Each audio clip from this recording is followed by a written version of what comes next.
Hello' বন্ধু বান্ধৱীসকল, আজি গৈ আছোঁ বজাৰলৈ, বিহুৰ বজাৰ কৰিবলৈ। এতিয়া ঘৰৰ পৰা ওলাই আছোঁ। এতিয়া বজাৰ পাই গ'লোঁ। চাওক আমাৰ বজাৰখনৰ অলপ পৰিৱেশ। বজাৰখনত চিৰা, মুড়ি, তিল পিঠা, তিলৰ লাড়ু, নাৰিকলৰ লাড়ু, বিহুৰ সকলো সামগ্ৰীৰে ভৰপূৰ হৈ আছে। আৰু মই তাৰে কেইটামান সুধি লৈ আছোঁ, কোনটো বস্তু কিহেৰে বনাইছে।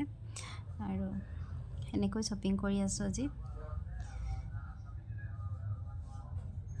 আৰু এইফালে লৈছোঁ তিল পিঠা, নাৰিকল পিঠা। আৰু মই বস্তুবোৰ লৈছোঁ গাঁৱৰ বাইদেউসকলৰ পৰা। তেওঁলোকে গাঁৱৰ পৰা বনাই মেলি আনিছে আমাৰ কাৰণে। আৰু ইফালে গুড় লৈছোঁ।